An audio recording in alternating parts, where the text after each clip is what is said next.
Patrick Hicks Music Stories presents Every Grammys Ever, Episode 9, the 8th Annual Grammy Awards, March 15th, 1966. So as we saw last episode, the world of music is changing. The British invasion has happened, we've got the beginnings of hippies and psychedelic rock, and yet the Grammys seemed to swing hard the other direction. And you might think, well, hindsight is 2020, and it's easy in 2024 to look back at the Grammys and criticize them for not including what we now recognize as important music, but there was criticism of the Grammys at the time as well. After the nominations for this year's awards were released, they were ripped apart by publications like Variety and the Los Angeles Times, specifically for the omission of any nominations for Bob Dylan. In a February 1966 article called Raspberries for Grammys, Variety took the Grammys to task, saying that Bob Dylan was the single most influential figure in the pop field since Elvis Presley. In an article of March of that year, the LA Times critic Charles Champlin said, "Among the 218 final nominations in the 47 categories, there is nary a single one any place for Bob Dylan."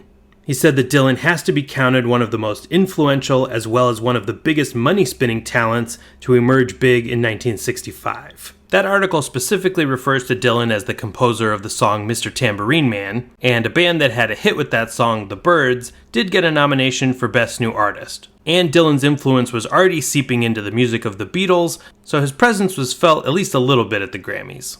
Also in that Best New Artist category, there are some big names like Herman's Hermits, Sonny and Cher, but the Grammys being the Grammys, the winner is a pop singer, Tom Jones. It's a little bit sad that we're only at the 8th awards and you can already say stuff like the Grammys being the Grammys.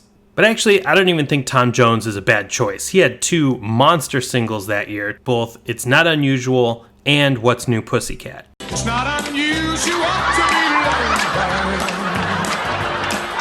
It's not unusual to have fun with anyone. Song of the Year is a little less defensible because we have the Beatles Yesterday losing to the Tony Bennett hit Shadow of Your Smile. The shadow of your smile. And Record of the Year is the Beatles Yesterday losing to Herb Alpert and the Tijuana Brass's song A Taste of Honey.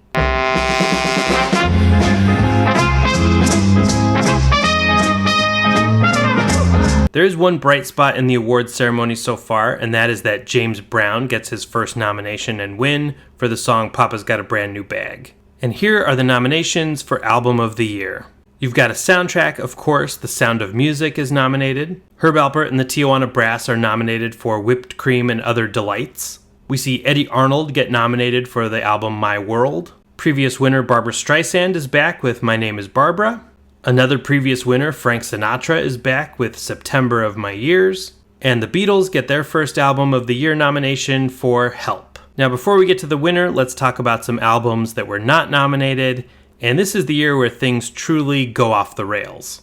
As those Variety and LA Times critics talked about, Bob Dylan is not nominated, and he puts out two all-time albums in 1965, Bringing It All Back Home and Highway 61. This is really the first Grammy snub where I feel like it's not just an oversight, there was some kind of conspiracy against Bob Dylan. If I was giving these videos more creative titles, I would call this one, Something is Happening Here, but You Don't Know What It Is. Do you, Mr. Grammys? Speaking of conspiracies, John Coltrane this year releases the absolute staggering masterpiece, A Love Supreme.